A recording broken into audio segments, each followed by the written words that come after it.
మనతో జాయిన్ అయ్యారు. నమస్తే ఎంజీరావు గారు. నమస్తే.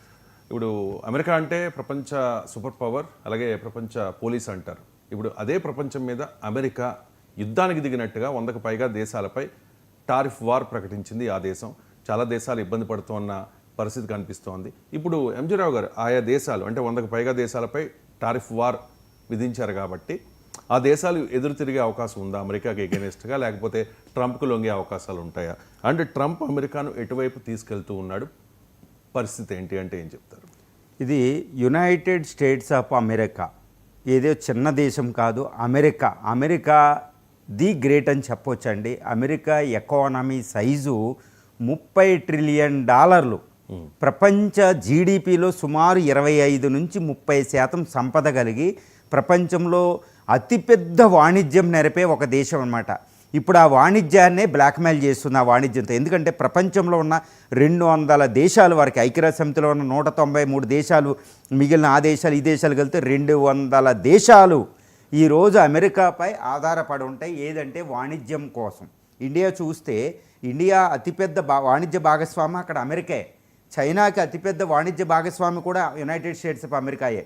ప్రపంచంలో చిన్ని దేశాలు కూడా అమెరికా మీద ఆధారపడతాయండి. ఎందుకంటే ప్రస్తుతం ప్రపంచంలో నడుస్తున్నది ప్రపంచీకరణ యుగం. ఏ గ్లోబలైజ్డ్ వరల్డ్ అంటాం ప్రపంచీకరణలో. అంటే లిబరలైజేషన్, ప్రైవేటైజేషన్, గ్లోబలైజేషన్ అనే పదం మనం వినుంటాం. ఈ లిబరలైజేషన్, ప్రైవేటైజేషన్, గ్లోబలైజేషన్ అనే దానికి, ఈ కాన్సెప్ట్కి, ఈ సిద్ధాంతాలకి దీన్ని ప్రారంభించింది, దీనికి ఆద్యురాలు యునైటెడ్ స్టేట్స్ ఆఫ్ అమెరికా రెండవ ప్రపంచ యుద్ధం తర్వాత. ఇప్పుడు అదే దేశం అంటే చేనే కంచెను మేస్తే అని ఒక సామెత ఉంటుంది చూడండి మనకి. ఇప్పుడు ఎవరైతే దాన్ని క్రియేట్ చేశాడో వాళ్ళే దాన్ని అటాక్ చేస్తున్నారు యునైటెడ్ స్టేట్స్ ఆఫ్ అమెరికా. అంటే నేను ఇక్కడ యునైటెడ్ స్టేట్స్ ఆఫ్ అమెరికా అని ఒక భాగాన్ని చూస్తే ట్రంప్ని ఇంకో రకంగా చూడవలసి వస్తే, ఎందుకంటే యునైటెడ్ స్టేట్స్ ఆఫ్ అమెరికా 1777లో ప్రారంభం అవుతే దాని స్వతంత్రం వస్తే 18వ శతాబ్దం, 19వ శతాబ్దం, 20వ శతాబ్దం నడిచి ఈరోజు 21వ శతాబ్దంలోకి ఎంటర్ అయ్యింది. యుఎస్ అంటే కొన్ని విలువలు ఉంటాయి. ప్రజాస్వామ్యం, పెట్టుబడిదారీ వ్యవస్థ, ప్రపంచంలో గొప్ప చట్టాలు పెట్టింది. ఇప్పుడు అంతర్జాతీయ సంబంధాల్లో ఉన్న చట్టాలన్నిటినీ క్రియేట్ చేసింది, దానికి ఆద్యురాలు యునైటెడ్ స్టేట్స్ ఆఫ్ అమెరికా అండి. ఐక్యరాజ్య సమితి, ప్రపంచంలో రాజకీయ వ్యవస్థ, IMF, IBRD, ప్రపంచ ఈ బ్యాంకులు, ఇవన్నిటినీ ఆర్థిక వ్యవస్థకి పట్టుకొమ్మగా, WTO ఆర్థిక వ్యవస్థకి పట్టుకొమ్మగా అదే పెట్టింది. ఎన్విరాన్మెంటల్ ఆర్గనైజేషన్స్ అదే పెట్టింది. అన్క్లాస్ అని అన్ని కన్వెన్షన్స్కి అదే ఆద్యురాలు. అందుకే రూజ్వెల్ట్ వీళ్ళందరినీ మనం చెప్పుకుంటాం. కానీ ప్రస్తుతం అమెరికా యొక్క ఒక ట్రెడిషన్ని, సాంప్రదాయాన్ని పక్కన పెట్టి దాని ప్రపంచీకరణ, పెట్టుబడిదారీ వ్యవస్థ, ముఖ్యంగా ప్రజాస్వామ్య వ్యవస్థలను పక్కన పెట్టి దాన్ని ఇగ్నోర్ చేసి ఉపేక్షిస్తూ ప్రస్తుత అధ్యక్షుడు, అమెరికా అధ్యక్షుడు డొనాల్డ్ ట్రంప్ ఏంటంటే అమెరికాని గ్రేట్ చేస్తాను అనుకుంటూ అమెరికాని ఏం చేస్తున్నాడో తెలియని ఒక పరిస్థితి.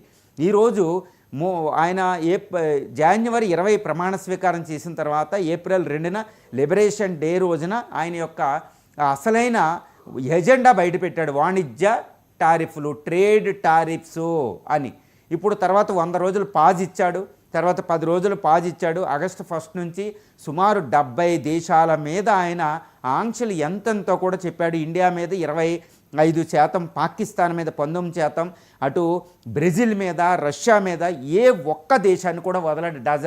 2 డజన్ల కంట్రీలు, ఆఫ్రికా నుండి ఆయన వేశాడు. సియర్రా లియోన్, ఇథియోపియా లాంటివి కూడా ఆయన వదలలేదండి. ఆఫ్ఘనిస్తాన్ కూడా వదలేడు, కడుబేద దేశాలని. తర్వాత కంబోడియా, లావోస్, యుద్ధాలు చేసేవాటిని శత్రువులు మిత్రులు కూడా లేదు. కెనడా మీద కూడా విధించాడు.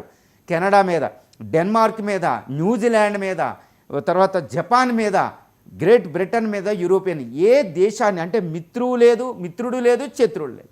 నో ఫో నో ఫ్రెండ్ అనమాట. చాలా డేంజరస్ అసలు. అంటే ప్రపంచం పైన ఆయన ట్రేడ్ వార్ ప్రకటించేశాడు.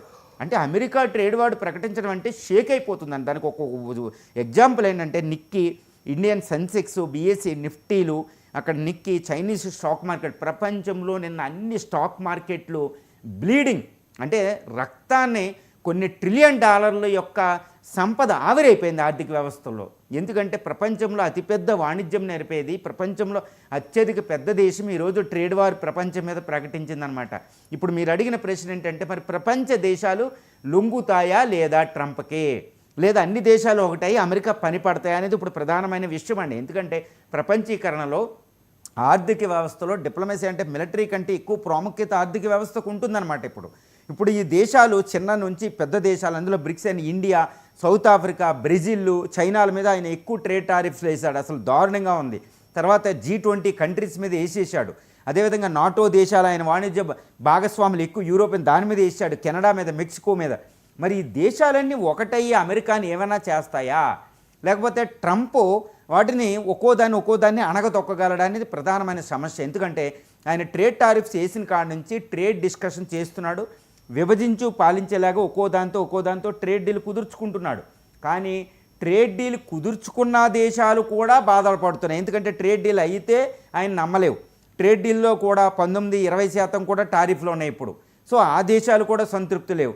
ఇప్పుడు ఇండియా, చైనా లాంటి ఇలాంటి వాటితో ట్రేడ్ డీల్ కుదుర్చుకున్న ఈ దేశాలు ఆయన్ని నమ్మి ఎక్కువ కాలం ఉండవు. అంటే ఏంటి, ప్రపంచ దేశాలు ఎట్టి పరిస్థితుల్లో కూడా ప్రస్తుత ప్రెజరైజ్డ్ సిచ్యువేషన్లో అమెరికా మీద కత్తి కడతాయి.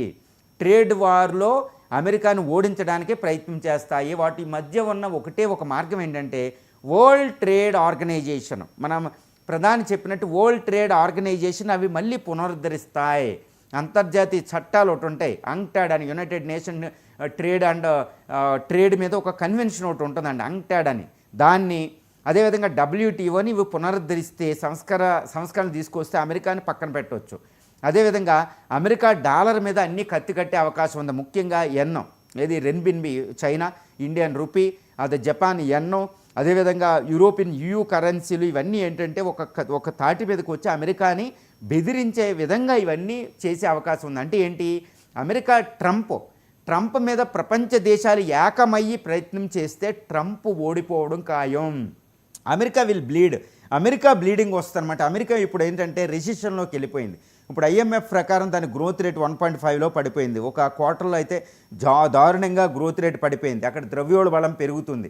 అక్కడ బ్యూటిఫుల్ ట్యాక్స్ అనే ట్యాక్స్లు కూడా తగ్గించాడు ఆయన. అమెరికా ఈ టారిఫ్లు వారు ఇంకా దీర్ఘకాలం వెళ్తే అది తట్టుకునే పరిస్థితి అమెరికాకు లేదు.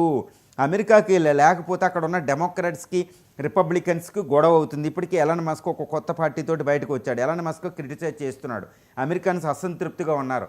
అమెరికా తన గత 50 సంవత్సరాల్లో అమెరికన్ ప్రెసిడెంట్కి ఎంత అసలు పాతాళానికి దిగిపోయినట్టు ఆయన ప్రజాదరణ కూడా తగ్గిపోయింది. అమెరికాలో ఆయన పొలిటికల్ సపోర్ట్ లేదు, బైపార్టిసన్ సపోర్ట్ లేదు, కాంగ్రెస్లో కూడా ఆయన సపోర్ట్ లేదు, ఈవెన్ ఆయన పొలిటికల్ పార్టీ రిపబ్లికన్లో కూడా ఆయనకి సపోర్ట్ లేదు.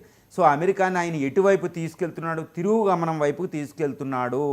ఒక జర్నీ బాగోలేదు. అమెరికా గ్రేట్ అగైన్ కదా, అమెరికా నెవర్ గ్రేట్ అగైన్ అన్నట్టు చేస్తున్నాడు.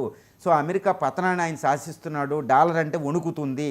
సో అమెరికాలో ఆర్థిక వ్యవస్థ అస్తవ్యస్తంగా ఉంది. ఈ ట్రేడ్ వార్ ఇంకొక 6 నెలలు 3 నెలలు దాటి వెళ్ళింది అంటే ట్రంప్ దాన్ని సమర్థించుకోవడానికి కూడా వాళ్ళ దేశంలో, స్వదేశంలో ఉండదు. ఇప్పుడు ప్రపంచ దేశాలు, ముఖ్యంగా బ్రిక్స్ దేశాలు, G20 నేషన్స్, యూరోపియన్ EUను ఒకరికొకరు ట్రేడ్ డీల్స్ కూసుకుని అమెరికా మీద డిపెండ్ అవ్వడానికి ట్రై చేస్తున్నారు. ఈవెన్ చైనాకి ఇష్టం లేకపోయినా చైనా EUలు ఒకటి అవుతున్నాయంటే పరిస్థితి చూసుకోండి. ఈ అమెరికాకి అంటే ఇండియాకి ఇష్టం లేకపోయినా ఇండియా, చైనాలు ఒకటి అవుతున్నాయి. సో వీళ్ళందరూ ఒకటయ్యి అమెరికా మీద ఆధారపడడం తగ్గించుకుంటే ప్రపంచం వేరే మార్గంలోకి వెళ్ళే అవకాశం ఉంది. అది అమెరికా పతనానికి, అమెరికా దిగజారుడు తరానికి, అమెరికా తిరుగుగమనానికి ట్రంప్కి బిగ్గెస్ట్ షాక్ రాబోతుంది. అంటే ప్రపంచ దేశాలపై టారిఫ్ వారు ప్రకటించిన ట్రంప్ని పసిఫిక్ మహాసముద్రంలో పడేసేలాగే మిగిలిన దేశాలన్నీ వ్యవహార శైలి ఉన్నాయి. WTO, అంక్టాడ్ అనేవి పైకి రాబోతున్నాయి. ట్రేడ్ డీల్లు రాబోతున్నాయి. రీజనల్ అంటే ఇప్పుడు EU ఒక రీజనల్ ఆర్గనైజేషను, తర్వాత ఏషియన్ ఒక ఆర్గనైజేషను, ఇక్కడ తర్వాత లాటిన్ అమెరికాలో ఆఫ్రికన్ యూనియన్, ఈ నాఫ్టా, ఈ ప్రాంతాల్లో ఉన్న ట్రేడ్ అంటే రీజనల్ ఆర్గనైజేషన్స్ ఒకదాని మీద ఎక్కువ ట్రేడ్ చేసుకుంటే అమెరికా మీద తగ్గిపోతుంది. సో ఇప్పుడు ఇండియా కూడా అదే పరిస్థితి. సో ఈ విధంగా చూస్తే అమెరికాకి కష్టకాలం దాపురించింది. ప్రపంచ దేశాలు ఒక తాటిపై వస్తున్నాయి. అది అమెరికాకి ఎగనెస్ట్గా, ముఖ్యంగా ట్రంప్కి వ్యతిరేకంగా. కాబట్టి ప్రపంచంలో రానున్న నెలల్లో సంవత్సరాలు పక్కనట్టే రానున్న నెలల్లో అమెరికాకి కష్టాలు, ప్రపంచ ఆర్థిక వ్యవస్థ సర్దుకునే తత్వం వెళ్ళే అవకాశాలు ఇక్కడ పుష్కలంగా కనిపిస్తున్నాయి. అమెరికా విధించిన 25